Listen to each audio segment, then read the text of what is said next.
ओम शांति। 6 दिसंबर 2021 के महावाक्य हैं, मीठे बच्चे, दान में दी हुई चीज़ कभी भी वापस नहीं लेना। वापस लेंगे तो आशीर्वाद के बदले श्राप मिल जाएगा। प्रश्न: कौन सा निश्चय पक्का हो जाए तो किसी भी विरोध का सामना कर सकते हैं?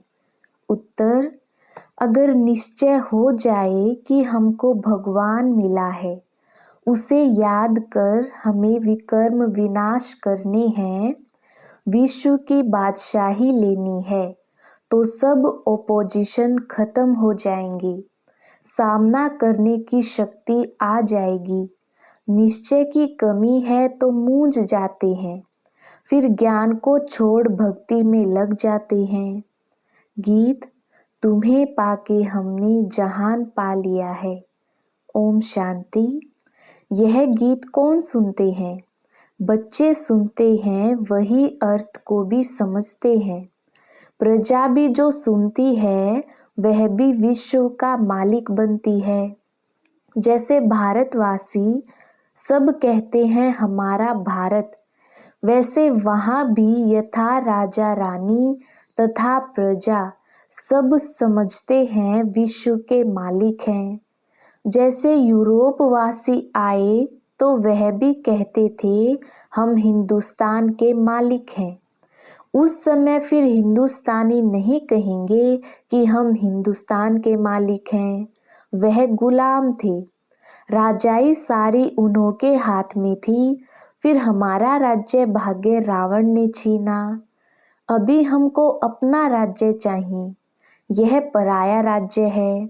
गाया भी जाता है, दूर देश के रहने वाले, अब तुम अपना राज्य ले रहे हो, तुम कोई के लिए लड़ते नहीं हो, अपने लिए ही तुम सब कुछ करते हो।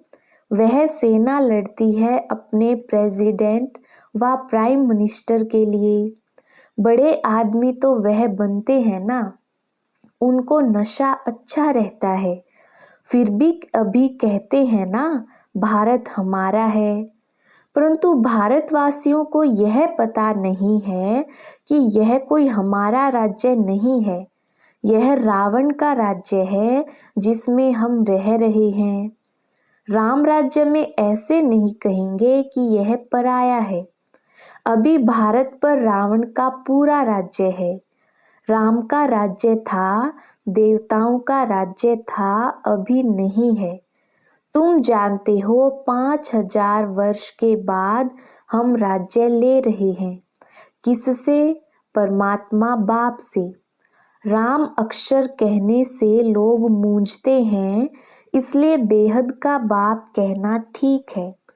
बाप अक्षर बहुत मीठा है, बाप ही वर्षा याद दिलाते हैं। एक बाप के सिवाय और सब कुछ भूल जाना है। हम आत्माएं बाप से वर्षा ले रही हैं। बाप आकर तुमको आत्म अभिमानी बनाते हैं। हम आत्मा हैं।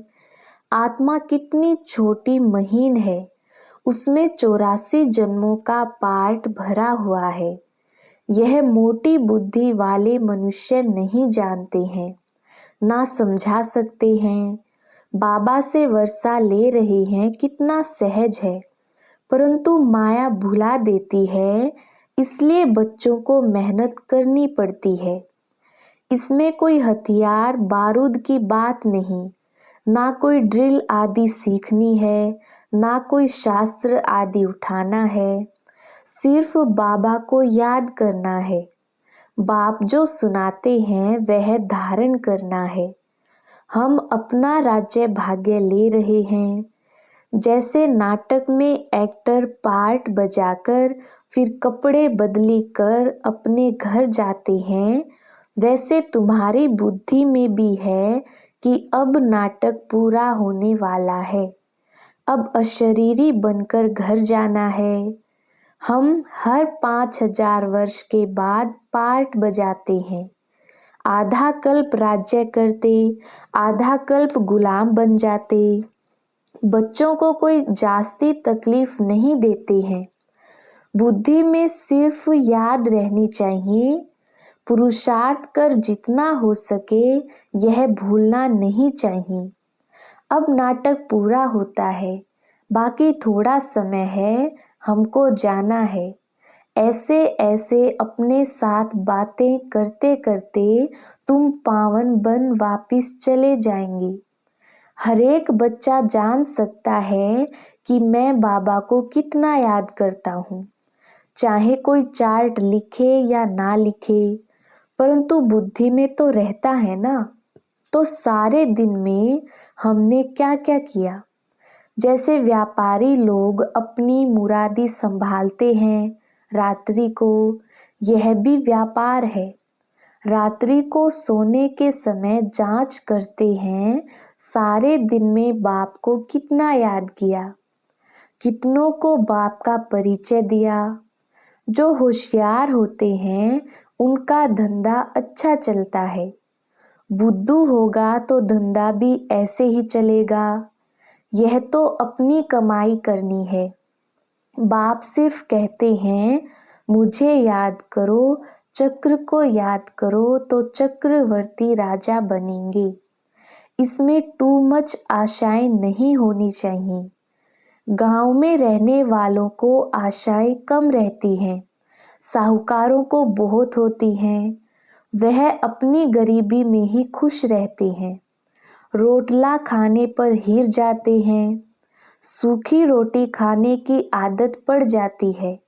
साहूकारों में इच्छाएं बहुत होती हैं, माँ बाप को ही तंग कर देते हैं।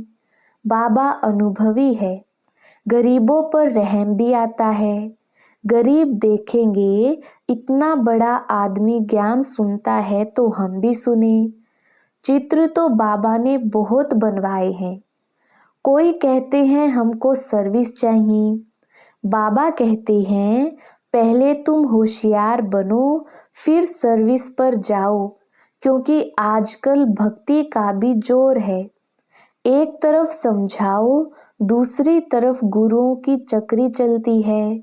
वह डरा देते हैं तुम अगर भक्ति नहीं करेंगे तो तुमको फल कैसे मिलेगा। भक्ति से तो भगवान मिलता है। जब तक इस ज्ञान में पक्का हो जाए, पूरा निश्चय हो जाए कि हमको भगवान मिला है, वह हमको कहते हैं कि मुझे याद करो तो विकर्म विनाश हो जाए। जब यह पक्का निश्चय जम जाए तभी किससे सामना कर सकें। तुम्हारे से ही ओपोजिशन है, तुम एक बात कहते वह दूसरी बात कहते। दुनिया में बहुत मठ पंथ हैं जहाँ मनुष्य जाकर कुछ ना कुछ सुनकर आते हैं। गीता का भी भिन्न भिन्न अर्थ सुनाते हैं तो मनुष्य फंस पड़ते हैं। सन्यासी कभी गृहस्थियों को नहीं कहेंगे कि विकार में नहीं जाओ। अगर वह कहें भी कि निर्विकारी बनो फिर क्या होगा। एम ऑब्जेक्ट तो कुछ है नहीं। उल्टा रास्ता बताने वाले दुनिया में बहुत है, सच्चा रास्ता बताने वाले हैं थोड़े। उन पर भी माया का बहुत वार होता है। दिल कहेगी कि पवित्र बने, परंतु माया बुद्धि को फिराती रहेगी, बहुत खराब ख्यालात लाती रहेगी। माया की लड़ाई है बहुत, चलते चलते तूफान बहुत आते हैं। अगर कोई भी विकार का भूत अंदर होगा तो दिल को खाता रहेगा। कोई को कहेगा क्रोध का दान दो और खुद क्रोध करते रहेंगे तो लोग कहेंगे तुम खुद क्रोध करते रहते हो, फिर हमको कैसे कहते हो। तो क्रोध को भी छोड़ना ही पड़े। क्रोध कोई छिपाकर तो नहीं किया जाता है। क्रोध में तो आवाज बहुत होता है, आपस में लड़ते हैं, एक दो को गाली देते हैं। बाबा देखते हैं क्रोध का भूत निकलता ही नहीं है। कोई कोई यहाँ सम्मुख बाबा के होते भी क्रोध कर लेते हैं। बहुतों में क्रोध का भूत आ जाता है, यह बहुत खराब है। तंग करते हैं। बाबा तो फिर प्यार से समझाते हैं, अगर नाम बदनाम करेंगे तो फिर पद भी भ्रष्ट कर देंगे। यह तो समझाना चाहिए कि तुमने 5 विकार बाबा को दान दिए हैं तो फिर वापस क्यों लेते हो। अगर फिर क्रोध कर लिया तो ग्रहण छूटेगा नहीं, वह फिर वृद्धि को पाता है। बाप के आशीर्वाद के बदले श्राप मिल जाता है, क्योंकि बाप के साथ धर्मराज भी है। यह भी ड्रामा में नूंद है। क्रोध करना यह भी पाप है। जिनमें 5 विकार हैं उनको पाप आत्मा कहा जाता है। सतयुग में है सब पुण्य आत्मा, वहाँ कोई पाप नहीं करते। अभी जन्म जन्मांतर के पापों का बोझा सिर पर बहुत है। पहले योग बल से कट करना है। माया बड़ी खराब है। लोभ बहुतों में है। कपड़े का, जूते का, पाई पैसे की बात का लोभ है तो झूठ बोलते रहते हैं। यह सब लोभ की निशानियां हैं। यहाँ तो सब कुछ मिलता है, बाहर में तो घर घर में खिटखिट लगी हुई है। संग भी बहुत खराब है। पति ब्राह्मण तो स्त्री शूद्र, स्त्री ब्राह्मणी तो पति शूद्र। घर में ही हंस और बगुले बहुत खिटपिट रहती है। अपने को शांत रखने की युक्ति रखनी होती है। घर बार छोड़ना भी बाबा अलाउ नहीं करते। ऐसे बहुत आश्रम है जहाँ बाल बच्चों सहित जाकर रहते हैं। फिर खिटपिट तो सब जगह होती होगी। शांति कहाँ भी नहीं है। सच्ची सच्ची शांति, सुख, पवित्रता 21 जन्मों के लिए तुम बच्चों को अब मिल रही है। ऐसी मत और कोई दे ना सके। बाबा कहते हैं, मैं कितना दूर देश से आता हूँ सर्विस करने। तुमको भी सर्विस करनी है। प्रदर्शनी मेले में बहुत नहीं समझ सकते। भल गवर्नर ओपनिंग करते हैं, परंतु यह थोड़े ही बुद्धि में आता है कि इन्हों को परमात्मा पढ़ाते हैं ब्रह्मा द्वारा, जिससे विश्व का वर्षा मिलता है। सिर्फ कहते हैं अच्छा है, माताएं अच्छा कर्तव्य कर रही हैं, श्रेष्ठाचारी बना रही हैं। भल यह भी लिखते हैं कि मैं मानता हूँ कि गीता भगवान ने गाई है। लिख दिया, परंतु बुद्धि में थोड़े ही बैठता है, ना पुरुषार्थ चलता है समझने का। तुम्हारी बुद्धि में है कि शिव बाबा ब्रह्मा द्वारा कहते हैं कि मुझे याद करो तो तुम यह लक्ष्मी नारायण बनेंगे। यह पैगाम सबको सुनाना है। तुम पैगंबर के बच्चे हो और जो भी आते हैं वह धर्म स्थापक हैं। तुम सबको यह मैसेज सुनाओ कि बाबा स्वर्ग नई दुनिया की स्थापना कर रहे हैं। बाबा कहते हैं, अगर तुम मुझे याद करेंगे और पवित्र रहेंगे तो तुम भी स्वर्ग के मालिक बन जाएंगे। घड़ी घड़ी यह ख्यालात चलने चाहिए। कच्ची अवस्था होने के कारण धंधे दोरी में जाते हैं तो सब कुछ भूल जाता है। फिर जो कुछ महावाक्य सुनते हैं वह भी व्यर्थ नहीं जाते हैं। एक एक रतन कम नहीं है। एक रतन भी स्वर्ग का मालिक बना सकता है। गाते भी हैं, भारत हमारा बहुत ऊंच देश है। तुम जानते हो, हमारा भारत जो स्वर्ग था वह अब नरक बना है।